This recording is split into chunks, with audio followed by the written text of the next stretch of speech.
Oh, we're live. Okay, live Saturday morning from somewhere in southwestern Ontario. Rolland Chidiac, Chris Clough, DeCodEd Podcast. I'm actually just cooling down from the on-ramp. That's what it is. I'm kind of muted out a little bit, thinking about, yeah, the on-ramp sometimes it has to stay there. It's sort of like you just leave it in the past, get some distance from it. You know, it's like when I don't know if your kids this has ever happened. It happened to my kids several times this week. They get giddy and they can't stop laughing. You know, and there's nothing happening from the parent's perspective. From the parent's perspective, there's nothing happening. You sort of look at your two kids. It's like you're eating cereal. There's zero funny about eating cereal.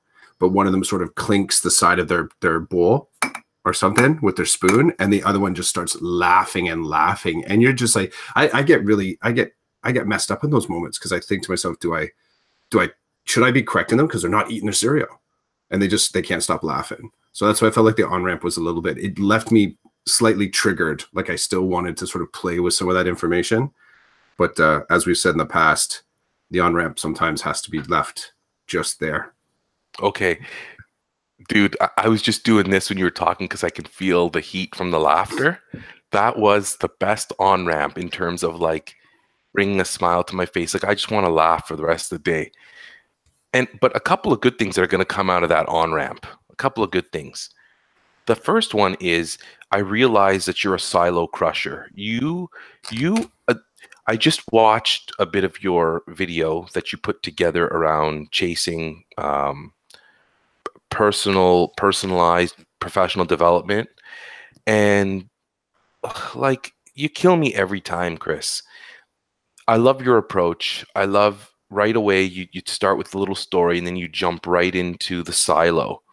That if we're going to, from your perspective, personalized PD is about getting out of your silo.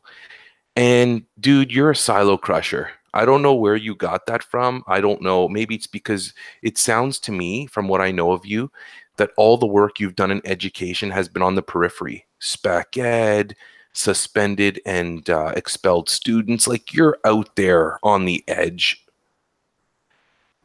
And I've not been. Man, I've been hip deep in the middle. And I think I talked about it in our last episode, and I remember doing the hand thing. I was doing the hand thing where I was like, it takes here's center, and it takes a lot of energy to be in the periphery for me. And every now and again, I conserve my energy by just popping away, quick, sharp pops, because I save up my energy for the pop into the periphery. Then it drags me, and the gravity, the force drags me right back to center. And sometimes it's a good thing, and sometimes it's a bad thing. And I love how when I need to talk about something to pull me away from center, you're the person I go to. I think that's one of the reasons why I think we get along so well. And like this podcast seems to flow because of that yin and the yang kind of thing. And stemming from that, I want to add that the other night when we were on Voice Ed Radio for the On Ed Mentors talk about the pilot of the mentoring program through Voice Ed Radio and the Digital Human Library, I heard you say some stuff, and I want to come back to it now. And I know for the listeners, they won't have any context. So let me give them some. Okay, Thursday night, we were on Voice Ed Radio live with a large group of people talking about a concept that you, Derek Rodenizer, and Peter Cameron kind of started up and put together, talking about how wouldn't it be cool if we could digitally help mentor new teachers out of faculty. Wouldn't that be great? Because we have the tools to do that now. Like it's here. We have social media. We have Hangouts. There's lots of ways to email. There's lots of ways to connect with people.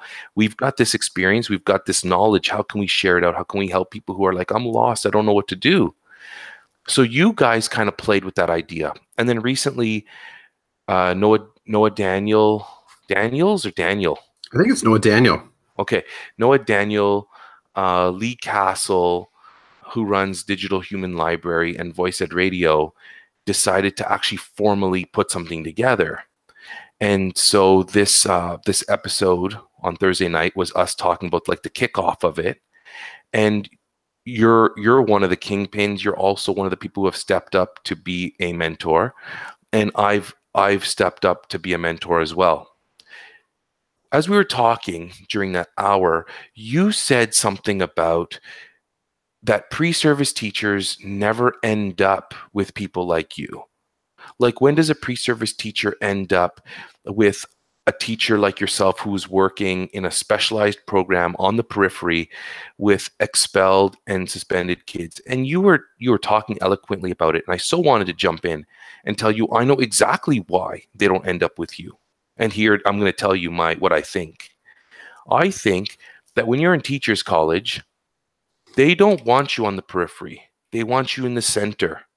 They want you in a stair. Now, I could be wrong because it's been many years since I've been at the Faculty of Education, but I'm going to tell you my experience from when I was there and what I've heard from people who have come out of Faculty of Ed. And I'm not talking about a concurrent program. I'm talking about like when I went for the 1 year intensive program. I think now it's 2 years intensive. But anyway, they don't want you on the periphery because I don't think they think that's going to help you learn how to be a teacher. Because when people are working with you, they're not going to get a job like what you're doing when they get out of faculty. They're going to supply teach generally in a traditional classroom like mine. And they're probably going to get an LTO in a traditional classroom like mine. And they're going to learn the ins and outs of a traditional classroom like mine. They're not concerned with the periphery. There'll be a very small percentage of teachers like you who are like, I don't want to be in the silo. I want to be over there. I want to be in the dirt and the mud, which we have in the regular classroom, but they want to be on the periphery like what you're doing. But my feeling and my understanding and my knowledge, which is old, is that they want the majority of the people to get a feel for the general idea of what a teacher does, which is generally what I do, not what you do. That's my feeling. And I so wanted to just get it out there, but there were a lot of people who had a lot to say, so I wasn't going to do it. I saved it for today. So I appreciate that you're a silo crusher, that you want out of the silo. I enjoy stepping out of the silo, but I enjoy on my terms, usually. And sometimes I retreat to the silo because I know what I'm going to get there, and it's comfortable, and I know people don't grow in their comfort zones. I get it. But sometimes I don't want that. I just want to be in my silo. And I was talking to some of the staff members that I met this week, and they were talking about collaboration. And I said to them, I'm in for collaboration, but I've been a bit of a lone wolf the past few years. And that's, even when I say that, I feel a little bit like, I'm a bit of a traitor, because at my last school, the grade 5 teacher, Madame Nelson, we did collaborate. So it's not like I was hiding in a corner and I didn't talk to anybody. I didn't do anything. And I collaborated with Miss Butson and Mr. Sign. Like, there was collaboration, but I just felt more like a lone wolf. And here I said to them, I was like, hold on now. I'm in, but you got to back off here and let me like figure things out here. I'm not the new and ready to just jump into everybody's lap. I'm not interested in doing that. I'm interested in what's going to work for the kids. I'm interested in keeping my sanity. Then I'm more than happy to collaborate. But like, give me some time here to like get acclimated to this place and to forget about where I was and to realize where I am. It's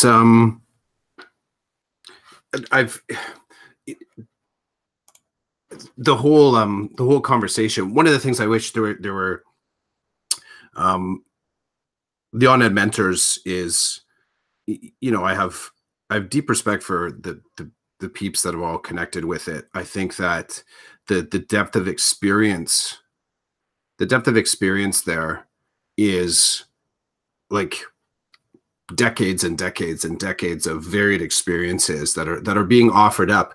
And one of the things that it is analogous, I think, to sometimes school setups as well, that there is a depth of experience, like you're saying, in center perspective. Now, that's a starting point. And a lot of the colleagues that are involved in this, like you said, like they don't stay there, but there is I think there is kind of like a calibrated approach to sending students out into schools. And whether it's a reasonably palatable or simplified on-ramp, I don't remember a single time. And this is when I'm going back into big school again, small space in big school. But my previous school that I was in, I remember once student teachers arriving in the spec ed department. And I don't think you can't look away from that data point and say that it's just the kids' interest coming out of faculty. I think that there's something in the way that teachables are approached. And when you start to have the dream about being a teacher, it almost wraps back to classroom experience. So how are we talking to special education students that are flourishing, doing really well, or other fringe students that, let's say, are in a expulsion and suspension programs, or maybe they're in a section classroom, or maybe they're in some sort of alternative classroom setting. There's such a high, I think a high emphasis, not a high emphasis, but there's a peculiar and particular emphasis on kind of survival. Like we're gonna get you through this. We're gonna get through this together. The challenge becomes the curriculum, and you don't often get to some of those conversations that sometimes are posted as pithy letters from the past, where a student is kind of saying, "I became a teacher, Mr. Clough, because you're such an amazing English teacher." Like I haven't seen that kind of wraparound in the loop where someone has said, you know, I specifically became, and I know they exist. I can assume they exist. I just haven't seen it. I'm not going to say that my experience is every student's experience coming out of faculty, but what I've observed is that sort of conversation around the environment that you're in right now, student X, where you're taking learning strategies or you're an alternative program. Have you ever thought about this being your future too? Like you're contributing to the classroom. You're having some incredible insight into what brought you here, what you're going to do next. Like that's something really cool. And I think sometimes these conversations do occur softly. So there's kind of like the marketing of getting to these spaces. The On-Ed Mentors is deep in its experience. Seems to be a focus. There seems to be an elementary focus to it, which again is interesting. I don't know. I haven't heard too many people speak specifically to the high school experience in some of the conversations there. Now, there may be podcasts on the Voice Ed feed that I haven't made it to, but in the On-Ed Mentors. So with that all being said, that really does, I feel like I have to hang on to that sort of space. I feel like I have to hang on to that and kind of rep that to a degree, because that is when you sort of say that there's a space here that you would exist in, that is what's happening in every school. Like there is some sort of a special education delivery system, and keeping some sort of focus on it, I think helps not only me think about what I do, but also trying to create some connections between, as you've kind of pointed out, some of the silos that I see, which ultimately, I think when the silos are, everyone is going to notice them. So if I'm just sort of picking up on the fact that, you know, that I see a silo between schools or within schools, the students know it too. They're going to see that too. So I almost feel in some ways that's because I have connectivity, it's a little bit of my responsibility to make sure that we don't let go of that reality. So let's kind of crack them open all the time, as respectfully, but as aggressively as possible. Can I say one more thing? Yep. Okay. So the other thing that, and I don't think it came out in the On-Ed Mentors, we're due to some technical difficulties, but I just wanted to throw down one more piece that, you know, maybe someone's checking out our feed here and they're, I kept on glitching out. I think there was something wrong with Chrome that night. I mean, we've had those woes too on here. One of the things that I think in talking about the opportunity for pre-service, pre-service, or even first-year teachers to get outside of their school. The story that I share, even in the video that you watched, about watching my colleague take digital stills, taking photos in class when we were in faculty, and then emailing it out to the whole student population. So we're talking 15 years ago. So we really didn't have a Twitter PLN concept then. You know, we didn't have, I don't even remember when Facebook came out. This Facebook, can you pull that? 2000, like this is, I'm talking, so 2004, 2005 is when I was in faculty. So there wasn't there was online collaborative spaces, but you didn't have this idea as far as social media being the vehicle to sort of share information. Did you find it? When did Facebook break?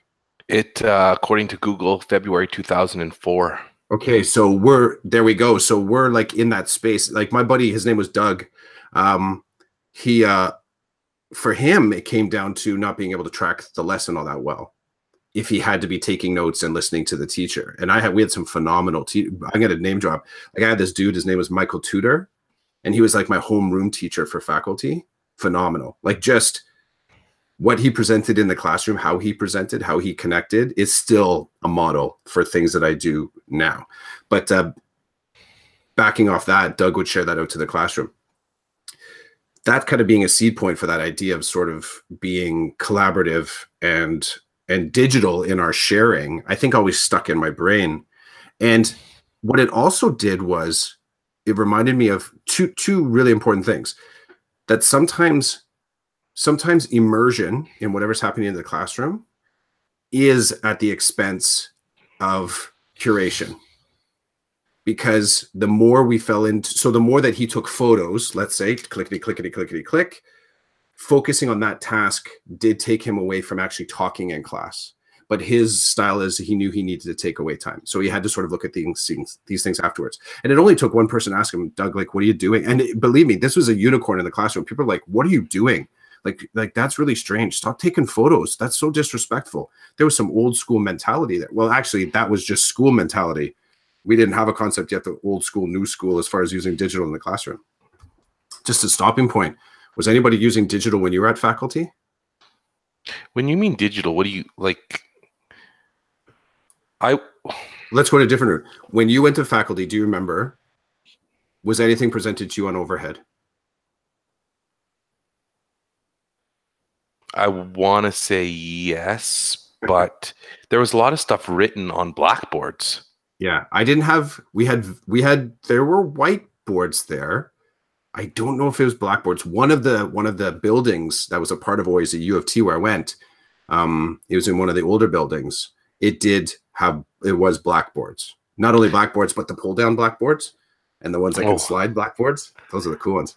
Okay, two things. Oh, I don't want to get in the way. Just I'll try and wrap this tight.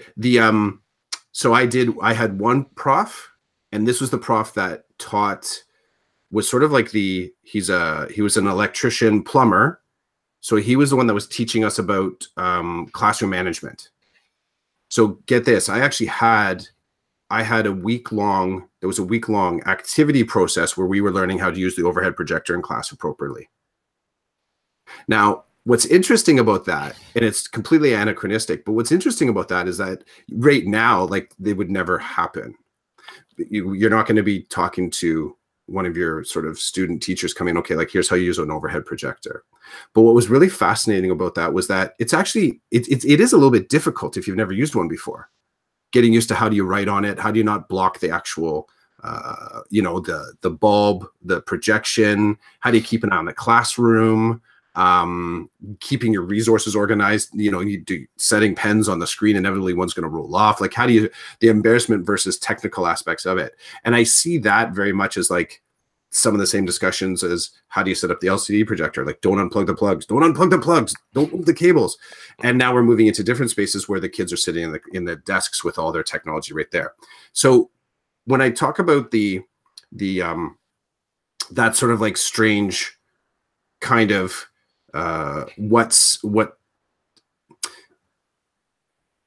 if I stop just quickly on the silo, The silos in the classroom, when a student is coming in, are very much creating the silos for a faculty student going out and wanting to come back as a teacher.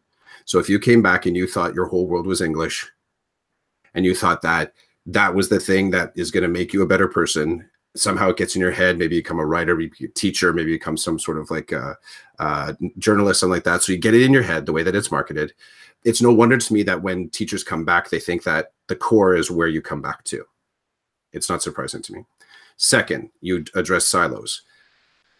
Using digital tools to sort of break out of those silos is one part of what I like to jump on all the time. But the second part, and this is what I didn't get to say in the On-Ed Mentors, was that when I started to use so when I used Doug's tool, because that's what I did, I got into teaching and I started sharing snaps from our staff meetings with other teachers in our board that were doing similar PD. And as soon as I did that, I started to realize that the same PD was being delivered in different ways. As soon as that happened, I started to realize there isn't one way to think about this. So the third layer to this, and this is what I didn't get to say in On-Ed Mentors, is that when you start to sort of step outside your classroom, walk the hall, do yard duty, whatever it is, heck, be you're in English, go hang out with the science department. And as soon as you start to do that, and let's say you extend that and start to talk to someone at another school, or you start to talk to someone in another district, or you start to talk around someone that's somewhere else, international, your brain, you start to realize that the things that you were taught at faculty are not the only things you need to know. And my small spaces entirely fuels my fear of missing out. There's a total FOMO to it because sometimes the small spaces just aren't seen. They're not seen as in focus as, let's say, the core. That was really rambling. I went all over the place there. Save me. It's all good. It's all good. Listen, I don't even know where to start. The first thing is when you were talking about digital at the Faculty of Education, there was this, I love this professor. Some people didn't like him. His name was Jack Jones, and he was really personable, high energy. I really liked him. Yeah. I remember walking to his class the one day, and in this one room, there was a blackboard from floor to ceiling, and it was like, and it took the whole one wall, and he had written his notes for this class on that board from top right-hand corner at the door to bottom right-hand corner, top left-hand corner where the door was, the bottom right-hand corner on the other end where the windows were. And we walked in, and I was like, I remember thinking, what is this? He goes, these are the notes for today's lesson. I'm like, are you friggin' kidding me? When did you get here? How long did it take you to chalk all that out? And then it was going to stay there for the whole day because that was his lesson for the day. Number one. Number two, you'll never guess who was video recording lots of experiences at Teachers College to create a video for his parents.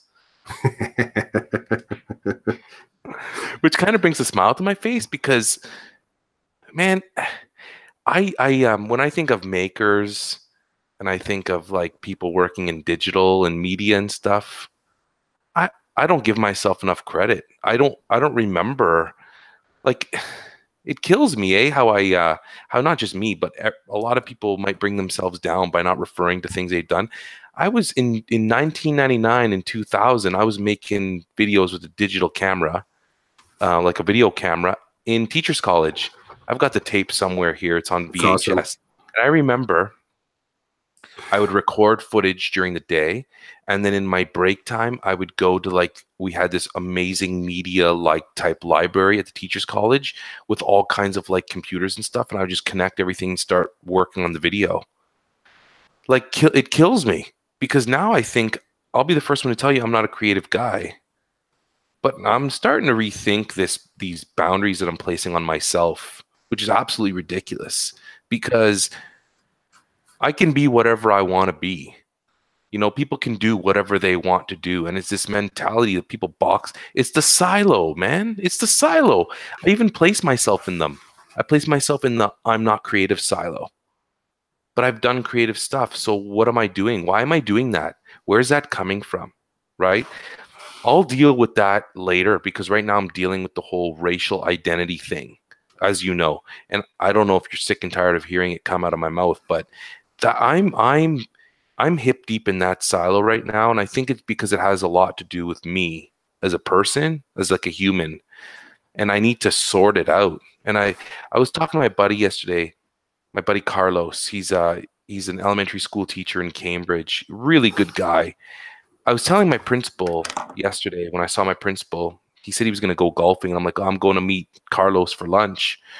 And he's heard of Carlos, and I said to him, Carlos is one of those guys that when you connect with this guy, you feel good after, because he's such a good person with such a good soul, and like in education for all the right reasons, and just has this like love of life. And I was talking to Carlos about this yesterday, and Carlos is also of like an ethnic origin. Like, he's not white, he's Spanish from El Salvador, and he was looking at me like nodding his head, like there's a lot of stuff that we when I say we, I'm talking about visible minorities, that we lose along the way here as we're trying to do what everybody else is doing, as we're trying to be liked by people. And I used to think it was just me who felt that way. It's not me who feels that way, because the more people I talk to about racial identity, they say the same thing. And even, let's break like the whole racial thing. It's even like, it goes into sex. Like, even women are like, where have you been for all these years? Women have been experiencing that forever, and you're talking about it like you own it. And I'm like, oh, I don't own it, but I can only speak to it from my perspective. And I've been, I've had some good things happen to me because I'm a male, for sure. But, you slap the minority on, and then you have a whole other layer of BS that goes with that too. So that's my silo right now, and I'm trying to figure that one out. But like, you just thinking about the faculty, thinking about it reminds me of like the potential people have, and it is sad that the option of hanging out with people like you wasn't that prominent back then, in my opinion. And maybe I wasn't looking for it, because, dude, I already didn't know what I was doing. So if my faculty advisor told me I was going to be spending one of my 3 placements with you, I probably would have been like, no, I can't do that, because I'm not going to learn anything from him. And I know that sounds rough, but I'm not going to learn how to plan. I'm not going to learn how to deal. Now, as I say it, I'm rethinking it, because you probably do more assessment and evaluation than I do. Maybe you're planning. The fact that you have to teach anything and everything probably would have scared me away, and I would have been like, no, I'm not doing it. Don't put me there. But I'm sticking to my guns that they need people to see the silo. They don't need people to see your periphery. I'm sticking to that, because I feel like what you do isn't going to prepare a new teacher for a classroom that they're going to get. It's going to give them insight into like dealing with difficult people, the baggage that comes with the work that you did. That's like going to be eye-opening to them. Even as I'm saying that, I'm having cognitive dissonance, because even as I say, I'm trying to talk to you right now the way that I would have thought 18 years ago. That's what I'm trying to do. It's not working, because I do see the value in your work. Like, as a classroom teacher now, I would love it if somebody would pull me out of my room and throw me into your room for 3 weeks. I'm telling you now, I'd be scared of the fact that I have to teach everything and anything, but I would love to see how you navigate that educational water. Don't you already do that though? Like, I've always thought of elementary teachers as having to cover a lot more curricular distance than secondary. Your stuff is deep though. Like, your stuff is very pinpoint. Sure, but like, I'm a generalist. Right, but your curriculum is focused to the point that it needs to be. I get that we sort of like, you know, that I'm kind of responsible in, let's say, entirely from a course. I don't know, because as I'm saying this, I feel like I'm saying the wrong thing too. But like I'm like, I remember when I was still back in the restaurant, one of the staff was going through Teachers College, Gordon, and he got a gig somewhere in TDSB, and he got hired as a French teacher. He goes, that is the most outside of my qualifications, the weakest link in my qual. He said, but that's the offer. And he was going in, and now that was French on top of, that wasn't French immersion, that was just teaching French. But he said, but I'm also going to be doing some phys ed, I'm also going to be doing this. And he kind of threw in the, I'm also doing all these sort of like side dishes. And I thought to myself, oh my gosh, like that's really tough, like to sort of have to cover that spread. But that was the conversation that popped up a lot. Like I always just had this perception that that you were teaching a lot more varied curriculum than I ever, and at that time I wasn't thinking about becoming a teacher, but again, my memory would go back to high school. And sure, I had a memory like of our phys ed, my phys ed teacher, I think had one section of geography. You know, like they kind of did one other course. That was my perception. But I always thought that elementary was a lot more, there was a lot more in the salad there. Regardless of being a generalist, you're still having to sort of step into that curriculum, whether it's comfortable or otherwise. So is that not the case? I don't know. It's a good question. Maybe it's because it's my elementaries, and primaries, my silo, and I'm having trouble seeing outside of those walls. I get what you're saying, but I don't know how to respond to that. I'm still dealing with the dissonance of like the things that are coming out of my mouth with like 17 years of experience. I just feel like you'd agree with me that your work is periphery work, wouldn't you? I think so. It's funny. I get in this space where is it because I push it there, or is that because that's where it's placed? And it's a weird kind of mental game that sometimes I play with myself. Is like, am I intentionally keeping the spaces that I go into? Like I'm sort of supporting the fact that they need to stay on that edge because there's a certain amount of freedom there. There's a certain amount of agility there. Or is it that's where the system kind of places them? More times than not, I think, well, actually, no, I'll just say I've come to, I think, believe more that the system, there are elements of school system that are necessarily kind of on the edge. I'm wrestling through why that is. So to give you here's how, I guess, how soaked I am in my own operating system. So when I went and so this is a preview of season 2.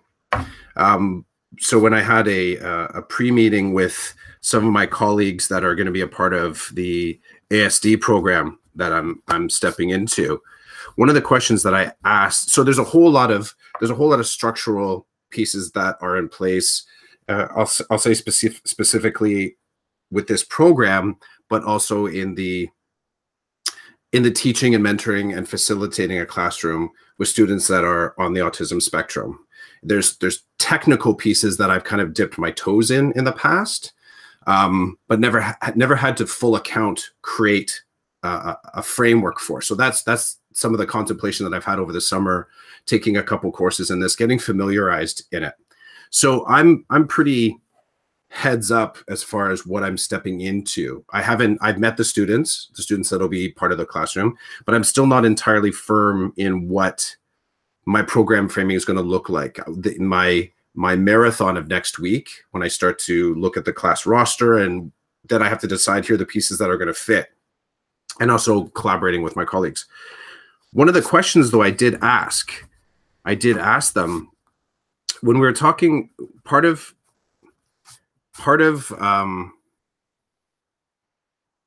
part of kind of existing in my last portfolio was the constant reminder that, I mean, physically we weren't part of a school. So working with students on suspension and expulsion, we were on school property, but we were in a portable. Some of the other sites in my board that do that are entirely separated. Like they've been entirely separated from schools. Sometimes there's been storefront setups, but you have a classroom that's away from, let's say, it's a limb. It's not the core. Okay. And in doing that, you really have to pay attention to the resources and people and strategies that are kind of flowing in the board, because our staff meetings were the 4 sites, 8 to 10 people, that's it. So that infusion of new ideas and thoughts, you really had to work to watch the skies and kind of grab things before they kind of pass by. It's the counterpoint to sitting in a staff meeting and thinking like, why are we being told this? Like, this is just, I could see the email, right? We have those, that as you mentioned, the yin and yang of what's PD versus information. Sometimes it was hard for me in that portfolio to be able to benefit from just being kind of soaked in all that stuff, and to be able to say, oh, I can use that initiative. Oh, that's a person I need to talk to. Like it was a nice one-stop shop. So the question that I'm asking is that it's not just about the students, it's about the inclusion of these programs in the body. So how are they seen in the body? And I've mentioned this too before. One of the things that kept on popping up when working with the students that were on suspension and expulsion, and this became a big part of mine and my colleagues' drive to improve programming, was making sure that the resources that were with the kid in the body followed them to the limb. So if they had certain support systems, if they had EA support systems, if they had technology support systems, they have to follow the child into expulsion and suspension. They don't get stripped of this. This is part of the rights factor of education, right? They have a responsibility to attend. They might not have the right to be in the previous school, but they do have the right to say, this stuff still has to come with me. If you're going to be offering me, if I'm going to be a part of the public education, it has to follow me. So I look at inclusion on those levels, you know, the strategies, the supports, the technology, the people that sort of have to follow the student. I mean, you can put it into the respect, the emotion, the cultural acknowledgement, the sort of like the other piece that could come with it. We worked on the other things specifically in my previous portfolio. So the question that I asked my 2 colleagues, I said, okay, this is kind of out there. I said, how are the students in this program? Where do you notice them being included in whole school initiatives? And there was, you know, I guess it's one of those on-ed mentors questions or silo smashing questions, because I didn't get the sense that there's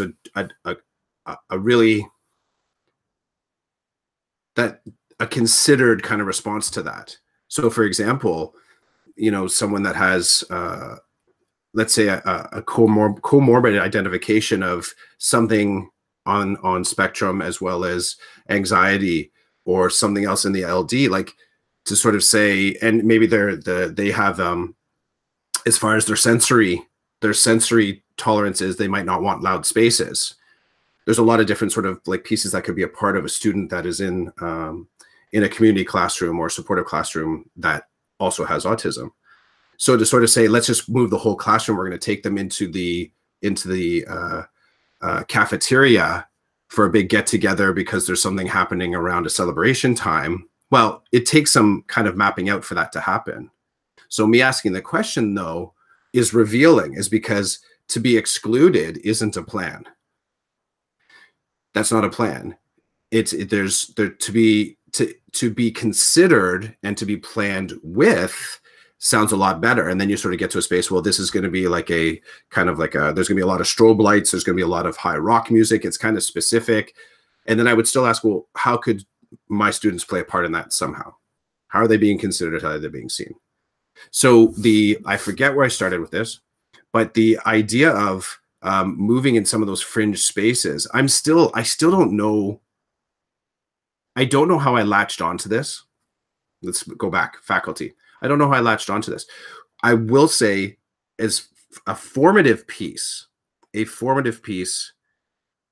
for me getting interested in spec ed in general was when I had to create so OISE had a thing back in the day, don't know if they still do it, but so OISE, for anyone listening, it's the U of T Teachers College.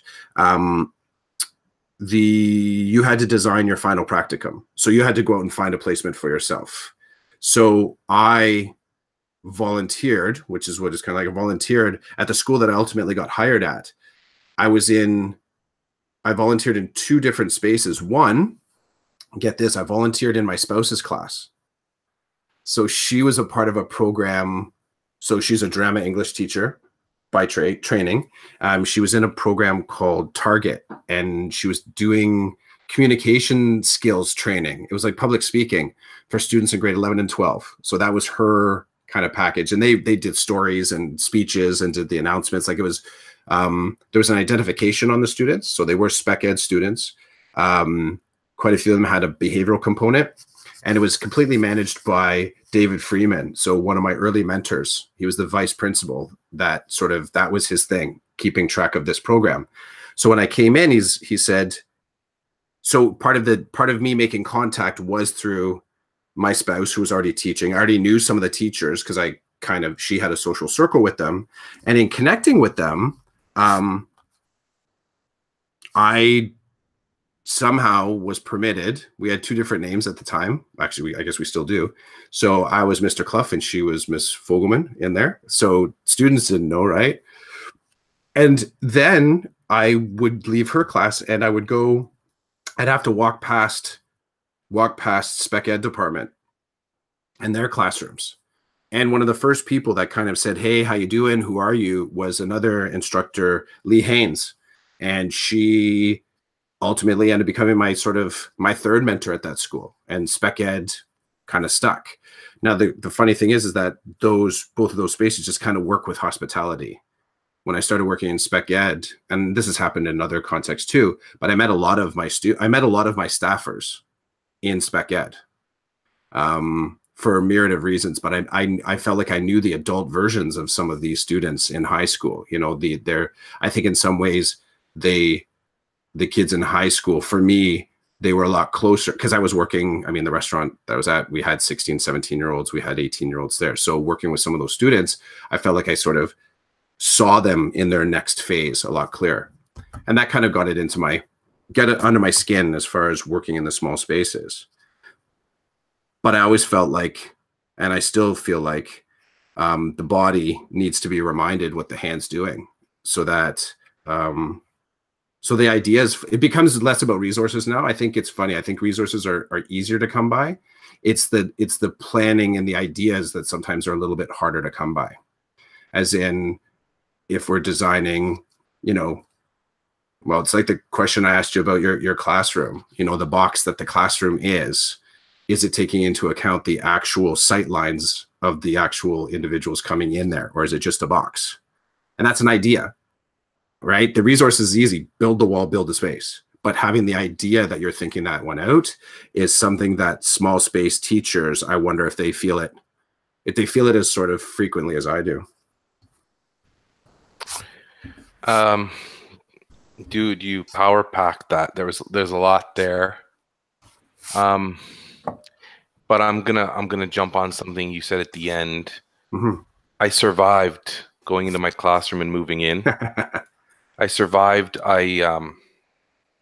My anxieties were put to rest. They kicked off. Interesting. I got to school with a car loaded to the gills. Like it was kind of funny. There was only space for me. Like there was only, I was literally holding the wheel and driving down the street, and I could take a turn at 80 kilometers an hour because it was so packed, nothing was going to move. But nothing was going to shuffle around, right? Anyway, I get to my school. I've got a carload of stuff, and I still have stuff in my house. And I have my digital key, my fob, and I go to swipe. Doesn't unlock the door. You were talking about this. You were wondering about this, if this is going to happen. Yeah. Well, I know. And isn't that bad that I'm thinking the negative stuff, but like, people, I'm being real here. Okay. So I get there, I swipe, doesn't unlock the door. So I hit the doorbell and I pull out my cell phone because my principal had emailed the staff and he had given us his cell phone number. So I was just going to text him and say, I'm outside, because I saw his car. I'm like, I'm outside. Can you please let me in? And then as I'm getting ready to do that, I hear click. The door unlocks. I open it. I go in. He welcomes me. I tell him, okay, like, I'm here. My car is loaded. What's the best way to get this stuff out and in the room? We find the custodian. I get to meet him again. Great guy. All of a sudden now I'm feeling great because things are, you know, when you think, like, I started with the door won't open. Well, that's a pretty sucky start, right? Like, you can't move your stuff in. But anyway, they gave me what I needed. They unlocked some doors. They showed me where the elevator was, and I was off and I was doing it. And man, I had a workout that day, right? Because in the penthouse at this school, it is hot. And that my new principal, he's cool. He's a joker like that. He's like, you're in the penthouse now. And there's one, two, three, four, 5, 6. There's 6 like classrooms up there and the staff room. So like people end up there. It's hot. And so I was dying in terms of my goal was to get everything in. Everything got in. And then it's funny because I was meeting some people, and there's nothing worse than meeting someone who are like, they were in their summer clothing, but you know, they were in sweat and buckets, and here I am drenched. Right? Like, just drenched. Like, hey, how are you? I'm so-and-so. I'm like, hi, I'm Rolland. And like literally I could wring my shirt out. It's so disgusting and so embarrassing in a way. But I have to say that I'm not 100% like embarrassed. I'm just sharing, you know, the social subtlety of things. I don't really care, but it is something that I'm aware of. Anyway, so my class is set. The classroom environment's ready. I know you're doing that this week. This week, I'm going to start thinking about teaching and how I want to kick the year off. And, you know, like, what are some of the big goals I want to address with my kids this year? And then, as usual, leaving space for the unknown, right? I don't know. Leaving space for the student's voice. I don't know what they want. I don't know what they're interested in. There has to be room for that. I want to talk about your space a little bit. I'd mentioned to you I want to drop a story, but I'm going to drop a wow first. The video. Did you mention anyone can check the video? You dropped it on. If you go to the DeCodEd Podcast on YouTube, you find this link. We have a separate playlist for binary code. So I guess kind of being some of the day in the life videos, reflections, stuff that we're going to post there. Fair enough? Yeah, that's cool. Okay. Yeah. So I got to check your video, and it was funny because the video starts with the room, and part of, I mean, the narrative the narrative arc of the video makes sense. You starting with the empty room. But when I first looked at the room, I was like, wow, like, that's a really empty room, right? It had the chairs, it had the components, it had the pieces and stuff like that. And I remember thinking to myself, like, that's, you know, in noticing that there's not much stuff in there, I actually thought for a moment, like, how the students are going to be doing a lot of work. Like, there's a lot of space to put stuff in there. Like, the students will be creating a lot of stuff. And then the progression, day 1, day 2, day 3, and so on. I mean, you're bringing stuff in, but there's that one still in there of the boxes that you bring in.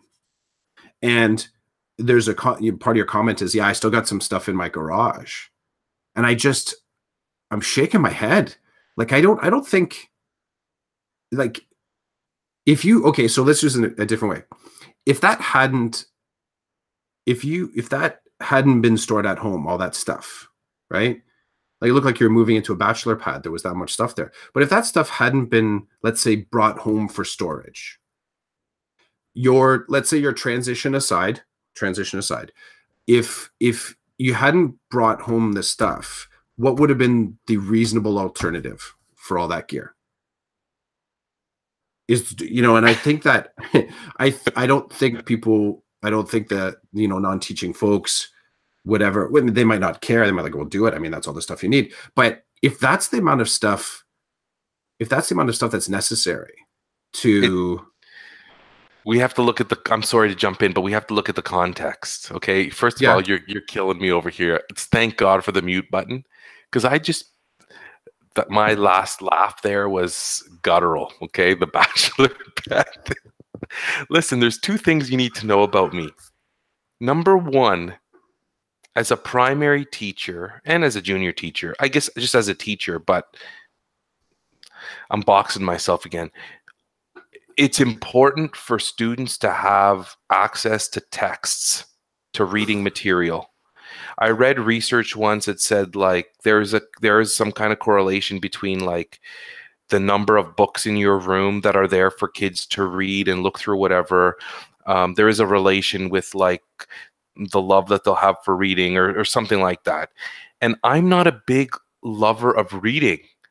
So that's something I have to be careful of because I'm a printed teacher. text. Printed text. Sorry. Yeah. Here we go again. I keep siloing myself. Yeah. So I want that for the students. And I've been fortunate that my wife and my mother-in-law have given me lots of books for the, printed resources for the kids. And, I've had great colleagues along the way who have sold me stuff and just given stuff to me. And I'm very respectful and very appreciative. So I've taken it. Now, here's the thing. I'm also a type of person where I don't do well. I don't want to depend on other people and other people's timelines for things. So I learned early on as a teacher, get what you need. And then what you need is, if it's there, you're good. And then whatever else comes is gravy. Or you learn along the way. But there are some non-negotiable stuff that I have to have. My room has to operate a certain way. I have to have certain things in it for me at this point in my career. And so here's great question. If I couldn't bring that stuff home, then I would have rented storage space. Like it's already there. It's already been pre-planned.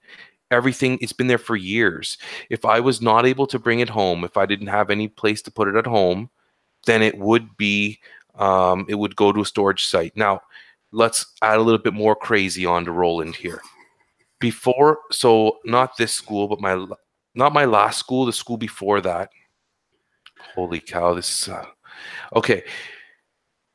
I brought everything home, and then I rented a U-Haul van, and I packed everything in for one trip, and then I went to my school after school, and my buddy Chris, who works at this school now, which is kind of cool, he helped me unload it into the classroom that I was going to be in.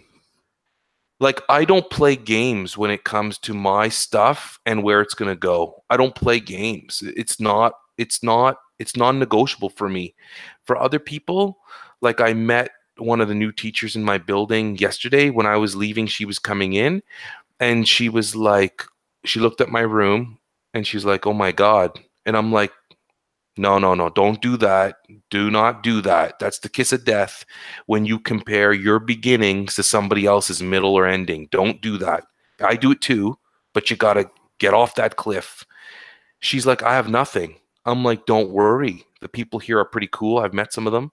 Whatever you need, you just ask, you will get it. People will give you stuff. Like, don't worry. Yeah, you're worried because your first permanent job or whatever. Don't worry. It'll work. Just go in your room and start setting up what you have. And she's like, where'd you get all this stuff? And I'm like, I've been doing this for like 17 years. So along the way, you get stuff. And I don't mess around with that, Chris. I don't mess around with that because I think that's one of my strengths as an educator. I know what I need, and I go and I get what I need to do what I need to do. And then I learn what I'm doing wrong, and I correct it, and I learn best practice from other people. But from day one, if I don't have a place to put my stuff, I will rent storage space for the summer. Number two, if I have to rent a U-Haul van, not like the big truck, but like a minivan type thing, I rent it. I don't play games. If I don't have room in my basement, it goes to my classroom. I find a place. And then if I can't find a place, then I look at the stuff and I prioritize. What do I absolutely need? What do I not need, but that I would like to keep? And then I get rid of it somehow. So when it comes to stuff like that, I know there's a lot there. I know in the video, there's a lot. Trust me, I know people who have 10 times more than that living in their basement. Usually it's a kindergarten teacher. I hate to stereotype, but I'm going to do it. The kindergarten teachers have a lot of stuff for the different seasons and centers that they run. But yeah, so I hope I answered your question. What would I have done? I would have rented space. I would have put my money where my mouth is. And that's always been the case, always. But it brings back good memories of the time. So I was at Our Lady of Fatima in Cambridge. And when I found out I was transferring to St. Anne's in Kitchener, I slowly started to bring things home. So every day at lunch, I would pack some boxes, and most of the stuff, Chris, is the reading material for the kids. So most of those big boxes were stuffed with fiction and factual texts and magazines and things like that. And they're heavy. So I couldn't fill a box all the way. I could only fill it halfway because it'd be so darn heavy. Excuse me. So some of those boxes, not full, just really heavy. So every day I put stuff in my CRV, drive it home. Then at the end of June, I rented a U-Haul van, brought it home. I packed that sucker. One trip, everything went in. Told my buddy Chris, I'm going to be there. What time does your school end? He told me what time school ends. So I got there like an hour after school ended. Again, I was fortunate. The custodian had the gate open, so I pulled right up to the back door. This was an old school too, so I had to go up 2 flights of stairs. And my buddy Chris was like, let me know when you're going to be there. I'll still be at school. I'll help you move. So that was awesome because it saved me a lot of time. And it was Chris's classroom that he was moving out of. So he was still inhabiting it. And he let me put all my stuff like in his room. What a great guy. Like that's another thing too. Some of the people I've met, I call them my brothers and sisters in education. Fantastic people. So he helps me move all this stuff in. We were cursing the principal because he said he'd help, but he was nowhere to be found when I got there. And then after he comes and he's like, how'd you guys move Rolland's stuff? And we're like, we've been doing it for the last hour. And he's like, oh, sorry, I was doing such and such. Like, well, yeah, whatever. But he's a good guy too. Long story short, I returned that U-Haul van, drive home, and I'm good to go. So when I got there in August, all my stuff was in the room. Didn't need an elevator that time around. But yeah, you're helping me bring back a lot of good memories about my moves. I just make it happen. There was another, I have to throw props out to another teacher, Michael Plo.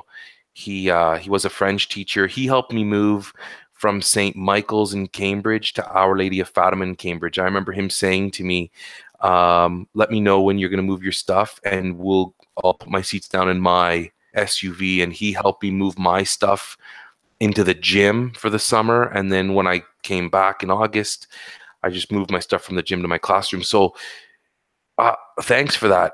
I have lots of great memories of people helping me. And so like you with On-Ed Mentors, I'm willing to help in any way that I can. With the new teachers in my building, if they come to me and they ask for help, I will help in any way that I can, because I know that when I needed the help, people always helped. But I don't like to ask for help in certain regards, especially when it comes to like running my classroom. I have what I need and I bring it. And, you know, my basement was loaded with my stuff. Like my wife was dying because the basement was like it was not habitable.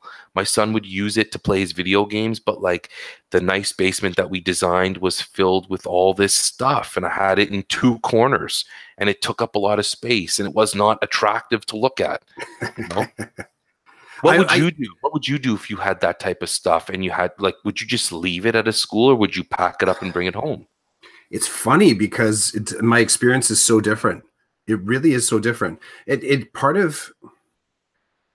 So I believe that a classroom needs to be equipped by the system. I believe that a classroom is, you know, the resources, even me being there, I'm brought in as a resource. It's not, you know, it's not upon me to show up to find the teacher to sort of teach the class. I'm brought in as a resource as well. Just like the desks, just like refurbishment, just like the technology. And there's more than enough. You can search online social feeds. People are always talking about the amount of money that teachers spend out of pocket to get the stuff that they need. I am the type of person to leave everything behind, put it into storage in the school. Now, there's been times where, again, your context, you're switching schools, but part of it is I don't want to own any of my teaching resources. I just want access to the resources that I need. Hands down. I don't want to ferry things back and forth like that. I want to be able to arrive and have the equipment that I need on site to do the job that I perceive that I'm inspired to do, and that someone has put the confidence in me to do. Now, that being said, I dance in similar spaces. I mean, I buy stuff too. I do. And I do it begrudgingly every single time. Every single time. I ask questions about, how do I submit this receipt to people that have never heard that question from a teacher before. I will talk about gas allowances, as in, okay, so this is traveling that's starting to look a little bit more like, like, can I submit for gas on this? Like, I'll ask these questions. It brings to mind, I was going to share the story. It was in one summer, I think it was really early in my teaching career. I did summer school. And this is where LCD projectors, I would say, were just starting to creep into the classroom. So I had already designed my course based on using Google Drive and stuff like that. And when I arrived, I knew that would be part of the delivery system for summer school. I was doing careers and civics. And when we were there, when we got into the summer, so the way summer school and high school is organized, I'll say at least one of the things I've observed in my board is that they'll find the sites, they try and find the sites that are scattered around the board that, it provides access to different schools. One of the things that take into consideration are schools that have air conditioning. So they won't put them into some of the schools that don't have, can tolerate summer classrooms flowing through there. Kudos to caretaking staff that are in those schools in the summer, because you think you were having a sweat loading in. Imagine day after day, like the waxing and the cleaning. So kudos to caretaking staff that are in schools that don't have air conditioning in the summer. So I arrived, and in the classroom, there was nothing. There was nothing there. There was just the chairs and the desks. I think I even had to go find some chairs and desks.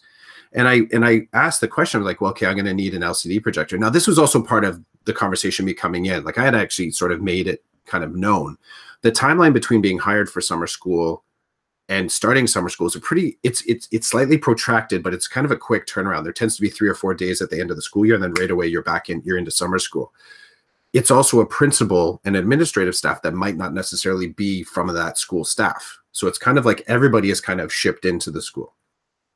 So I go into the classroom and I sort of look, and I'm like, okay, board's fine. I'm like, right away though, I'm like laser focused. Where's the LCD projector? So that I can sort of start thinking about the classroom management. What I'm imagining my lessons into this space and doing the tweaks. But without that tool, I'm like, I'm not printing all this out every single day. And I'm not going to be like your dude. I'm not going to write it on the board end to end.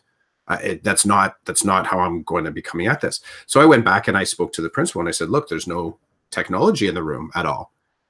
And there was a moment there where there was well, could you talk to your school? Now, this was a thing that happens, and it might still happen, where high school teachers will sometimes have the conversation with their men to borrow things over the summer.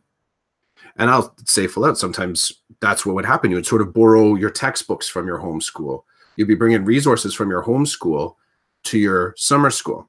And I always found that a little bit out of sorts. I thought to myself, if this course is going to run, we need to have the resources on site. And bear in mind, you're in a fully fleshed out school.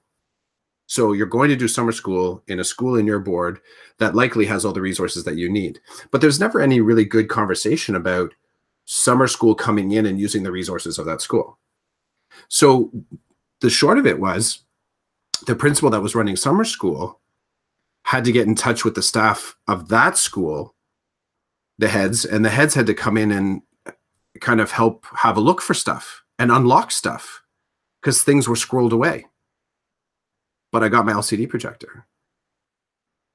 And it's just become and it's kind of become a little bit of my mantra as far as the supports that I do believe need to be in the classroom, is that I'm not about to bring my own LCD projector. I'm not going to bring that in. That's the front end of my negotiation. I may be put in a spot where I have to do something like that, but I'm still going to continue the conversation like this classroom really needs an LCD projector. And that's when I look at the stuff that you carry, and I know my colleagues do too. I know there's other colleagues that when they pack up their space, they bring everything home. It's like the Uber version of the bag of work. This is the bigger, the bigger, badder sibling of the bag of work. That idea that, because let's be honest, for me, part of the reason that the bag of work sometimes comes home is I'm like, oh, do I want to leave it stacked on my desk? I better bring that home. Well, if you're at the end of the school year and you're thinking to yourself, oh, do I want to leave this in the classroom? I better bring that home. This doesn't even get into any of the stories of making sure everything is kind of organized and kind of put away at the end of the year because they're going to come in and do cleaning. Won't even get to that. Again, kudos caretakers for all that organizing and reorganizing you do. But just, I saw the stuff you had and I'm like, yep, nope. I am not going to bring all that stuff home. I'm not. Okay, I'm going to push back. I'm going to push back because you're killing me here. You're making me laugh with this business of when you arrive, you should have everything you need to run that class. I can't remember the last time that I transferred to a school and had everything I needed in the room. Because what happens is... I totally agree with you. I totally agree with you on that point. It's like comical what you're saying. It's either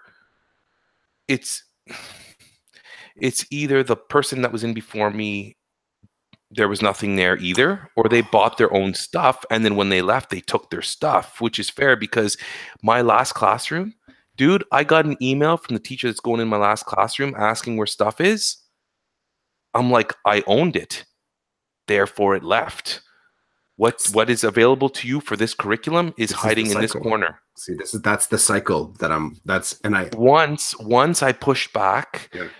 When I moved from one school called St. Michael to another school called Our Lady of Fatima, they added a class. So they gave me a room and there was nothing in the room. And I pushed back and I said, if this is a new class, if this class has been added, is there any money for it? Like, where's the money? Who's going to buy the textbooks? Not textbooks. I mean, like picture books for the kids to read, the factual and fictional text. Who's buying that? And they looked at me like I was crazy. They're like, nobody, there's no money for that. And I was like, so you're telling me I'm the grade 1-2 teacher and I don't have any picture books for the kids. Now, again, here we go. Nobody's going to tell me I have to have it because they can't do that. But they're all going to be looking at me funny if I don't have it. Like, how can you be a grade 1-2 teacher and not have any books in your classroom? Now, I was fortunate because I had some stuff, because I prepared myself. That may be a problem. Would I love? No, I wouldn't. I wanted to say I would love to just go in with nothing, but no, I wouldn't, because that would be bad. I mean, that would be bad. Like, okay, kids, it's self-selected reading time. Go sit in the corner and pretend like you're reading a book because I don't have any for you. Like, that's not going to work. But anyway, long story short, it's my beef too, man. It's huge. It kills me every time. But like I told you, I'm prepared that way. I'm not going in without what I need. I like to call those the landslide. Those are the avalanche conversations that need to happen more often, because that's what you're doing. You're reaching into the middle. So one of the cool things, do you know a little bit of the science behind avalanches?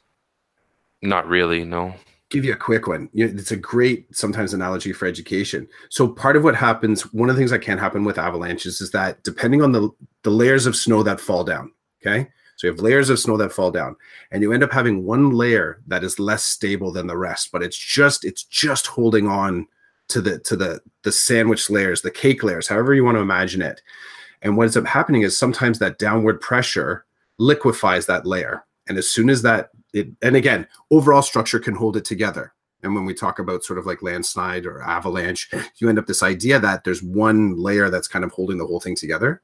A conversation like this is holding together a whole lot of other ideas that are just built on top of it. And part of what's built on top of this idea is exactly, I think, the mindset that you're sitting in, is that the compulsion, not the compulsion, it's the compulsion to be able to deliver a classroom experience out of your pocket. Like, that's what I hear in it, is that the fact that, like, I get the professionalism. You have to have programming. I also get the irony is that you can't really say, who would you be able to say to a kid or so? Like, it's you're left kind of hanging. You got to have something in the classroom. The fact that this conversation even means that you're carrying a bit of that. You're carrying a bit of the. So on Ed Mentors on Thursday night, part of the problem with the tech in it is that I think everybody's bandwidth wasn't as strong as some other people's. So us kind of putting into the pot to make sure it was a strong broadcast was part of the problem. You know, part of it, a lot of people in the room. It's a little bit like this conversation. There's a whole lot of teachers that are not throwing in equally. They can't, they won't, whatever. But part of it is too, is that I think the idea that a teacher has to bring a large percentage of the resources into the classroom, that they have to store it at home or store it away or sort of protect it, is a problem for me. It is a problem for me. Despite the fact I completely understand your point of view. I completely accept your position, because your professional determination and your personal well-being is telling you, I have to operate this way because come September 3rd, 4th, post Labor Day, I'm in there. There is no question about what I'm going to deliver. I find it unfortunate. You know, I've just kind of had that locked in my head. I'm not bringing my own LCD projector. And so it puts me in that conversation, and I'll ask the avalanche questions. Like, it's not as rhetorical of what are we going to do. It's more targeted, as in, I would like that LCD projector from that room. I would like the paper from over there. I would like the markers from the storage, so that when things start to get picked and used, we have there's a clear understanding of what the actual resources are. That's all. There was one time, like there was one semester where I did summer school where I had to ask for paper. There was no paper. Now this is going back again, but there was no paper in the class. So LCD projectors could be perceived as, let's say, a luxury item. Figure out a different way, write the notes on the board, but no paper in the classroom. And I get we could talk about paperless classroom, but we're also going back 12, 13 years. One time there was no pencil sharpener. So part of that, and again, I'm not about to ask to have a pencil sharpener installed per se, but this kind of becomes a little bit of the blind sides. And I do think that the system needs to see itself as well. Now, in our board, what happens is Con Ed is kind of like not a separate branch, but continuing education is what does summer school. And then you have regular school, day school, I guess, kind of operating. And I found like there's different people in charge. And there was never, I'm imagining, probably never the time to go in and suss out every site to make sure it's all, kitted out exactly for what was needed. So these conversations become kind of critical. By the way, did you know in summer school, we have to ask for resources that should be in the classroom? So. Well, Chris, we've gone down a couple of different paths today, haven't we? It's good stuff. I wanted to talk a little bit about the government, the conservative government in Ontario, talking about banning cell phones from the classroom, but that will have to wait for another day. If it's still, it's on my radar. You know how the whole sex ed curriculum thing was on other people's radar? Mm-hmm. I thought that got me going. That doesn't get me going like the cell phone thing gets me going. Having seen and experienced the power of creating a culture in your classroom with the motto of there's a time and a place for everything, it breaks my heart to hear that we have to ban stuff, right? It kills me because there's so much potential out there, and there's so much that's happening today to help us move kids forward for tomorrow. And so moving backwards, I don't see how that's going to prepare anybody for tomorrow. And then I think that maybe this is all happening because certain people don't want kids to be ready for tomorrow. I don't know. Anything's possible these days, man. Like I sit here talking to you, podcasting and stuff, and I think anything's possible. But I start to wonder, is there some kind of movement to pull people back because the people who are running the show are scared of what's coming tomorrow, or they don't want to be overthrown by people who are more advanced in the way that they move through this life? I don't know. I know this is going to be one of those YouTube videos where like people talk about conspiracy theories and they refer to me, but it's nothing like that. It's just they got me with the banning cell phones. I want to challenge your language. You say potential. That sounds like you have to prove, like you have to get pre-approve a plan. There's actual. That's the problem that I have here. There is actual documented evidence and artifacts that have been created, curated, and shared by using digital tools. That's what it's like. It's jumping 2 layers back. So we're beyond the let's have conversations around, the usefulness of Google Drive. We're beyond the conversation about, Minecraft and video games in the classroom. We're actually 2 or 3 layers deep into this digital conversation. That's what gets me. So it's not even about, it's somehow like, do you remember back in the day, this might have been more of a high school thing. So there was a time in high school where we would see a kid listening to music on headphones and it wasn't approved activity. And you'd say, put your iPod away. And then iPod became ubiquitous for any kind of a musical device that you would use. Right. And then, mobile phone, you'd put your phone away, whatever, like these sort of like generalized terms that were used to talk about everything.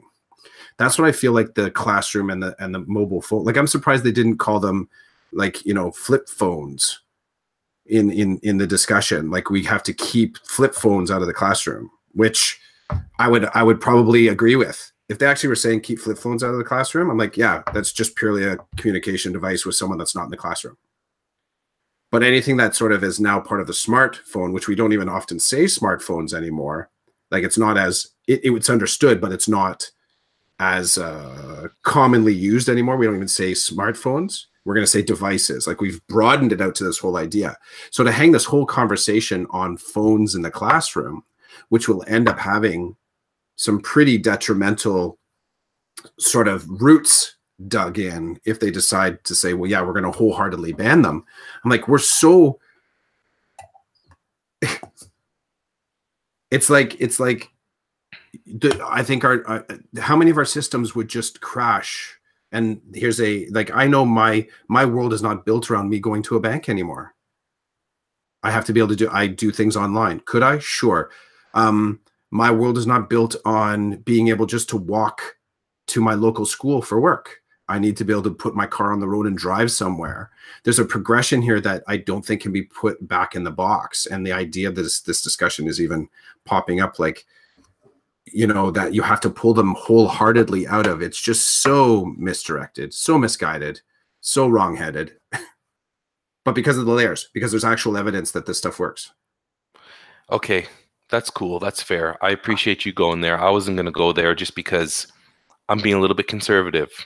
But, aside from that, I wonder if they're throwing stuff like that at us, what are they doing behind closed doors that they're not throwing out? That's what I'm worried about, because they're doing a really good job of throwing controversial stuff out into the world. And people like me, I'm biting. Like I'm all over this one. I'm going to enjoy this one actually, because it's going to really get me thinking about my practice and about what I value and what I don't value. I value this, with the sex ed thing, because I'm in a Catholic school and we have a religion and family life curriculum. I'm good, because it's a modern day document. And so what I have at my disposal, what I'm expected to use to teach religion and family life, the expectations there, well, I'm good. I get to support my students. I don't need to worry. So I wasn't really, I'm still into it. I don't like what's happening, but it didn't get my goat. But when I saw the cell phone, that's what they call it, the cell phone ban, I was like, are you kidding me? Really? Okay, well, it's time for me to step up to the plate, because I've used those devices in primary and junior, and I know that they can work, and I know what you have to do with your kids to get them to move in a direction where they recognize what's happening at school and the purposes for those devices there. I've seen it. I've lived it. I've blogged about it. Thank God, that I've recorded some of my experiences and artifacts. I'm all in. I just tweeted, actually, Brian Aspinall was talking about, he's vaguely referring, well, not vaguely, but he's talking about removing electronic devices from the classroom. And then I basically tweeted him and said, if I can find my tweet, I said, when they put together the committee to review this stuff, you'll be sitting right beside me, because I'll be there. I'm going to push hard to be part of whatever discussions come up around this, because I have something to say. And I've been doing this for a while. Well, here it is. When the government puts together their committee to address banning smartphones from the classroom, I will look forward to seeing you there, sitting beside me, to talk about what needs to happen today to prepare our students for tomorrow. Hashtag on to ed, hashtag I will be sitting at the table. If you want me to be passionate about something, I can be passionate about this. There was something else I wanted to say to you before we shut things down. It's gone. I'm really hating that you'll say something and I really should be writing it down. I talk too long. No, that's not it. I've gotten lazy with the DeCodEd summer school. I'm looking forward to season 2, when I think we'll get back on track. I love the royal we. When I get back on track and actually start taking notes again, because there are things that you say, some really cool stuff that I want to talk about, and then I just never get to it. Like I said, I go too long. I get lost in my own head. I appreciate your patience with my. I can't not think of a story. That's the problem. Everything gets connected to a story somehow, and sometimes maybe I just have to, maybe just one chapter of the story, not multi-chapter. Maybe. I don't know, dude. Okay. Well, hey, it was a good time. Episode, I think it's episode 47. Yeah. If not, it'll get fixed in the title, whatever. But I'm looking forward to the new thing that we're doing with this DeCodEd YouTube site. The binary too. We'll see what I can drop for binary next week. Going in, I'll get some snaps and a little bit of video up. Just wanted to ask quick before we bust, and this may be because someone checking out the videos, like I did mine just with just captured the video and dropped it into iMovie. And in iMovie, simple, you can put some music in there. I don't like how there's not enough dials on it. I wish I could have dialed down the volume a bit on the music. You can't really tweak it that well when you're working off an iPhone. But I think if there's any teaching or any decoding on some of the things that we put up, I just wanted to speak to that, because having a YouTube channel and then making a movie is like a 3 or 4 click process if you want it to be. You had a couple more layers in there. So can you just drop, like, what were the tools that you used to record and edit that? Because it was slick. I think that someone could look at it. Someone could look at it and say, "Oh, I could never do that. I can never do that." But I think that there's definitely a way. So what tool did you use for it? So to record the video, I used my iPhone. And I use the highest resolution possible. So I recorded at 4K on my iPhone, which it can do. And then I used an app called Video Leap to edit the video, to put in the text, to put in the audio. I'm very much... You did all that on your phone? All done on my phone. Important to note, because well, I was just about to say that I don't have the time or the luxury to be dropping stuff from my phone onto my desktop. Like, I don't have the time. I have to. That's one of the things about me making the videos. It has to happen with that device. And the video that I just made about moving, it pushed the app and my phone to the limit, to the point where, like, when I'm done talking to you, I'm gonna watch the published, because I haven't seen it since it's been published, but I'm gonna watch it because I know where my phone was giving me a hard time with my phone was heating up. I finished the editing at the arena last night because it's so cold in the arena that my phone could be cooled as I was working on it. Yeah. But I'm a little sad because I feel like I pushed my video making to the max. And if I have, I'm going to be bummed out because I don't know where to go next, because my whole shtick has been that everything I've been doing has been happening on this baby right here. Is that everything. A 7? Is that an iPhone 7? It's 7 Plus, yeah. 7 Plus, okay. And so if I have to bump it up, it's going to hurt the wallet. It's gonna take up a lot of my time, and it's gonna turn me into a beast, because once I get a taste of the next level, I go after it, and I go after it in a way that at the expense of other things. And the other thing is, this video that I made was over 6 minutes. I think maybe I need to cap myself at like nothing over 4, no matter what I'm talking about or what I'm doing. Even with the layers of like the speed motion and the music and stuff, nothing over 4. I need to condense. I don't give people, what's the word I'm looking for? Like, I don't give people's brains the credit they deserve. I don't need to have a 4-second clip. I can have a clip that's 1 second, and your brain, it will register in your brain what I showed you in that 1 second. You know what I'm saying? Yep. So I can definitely, that's like something for me, next level stuff that I need to work on my editing. And I will. But this video pushed me, my app and my phone to the max, and I'm hoping, because I just want it to be good. And then I want to continue making videos with my students about their learning. And so anyway, long story short, there, you see, you got me talking about something I'm passionate about. I just use my iPhone. I have an app called Video Leap that I really enjoy. It's got some cool tools. And then music, I won't talk about music too much because that's a whole other layer.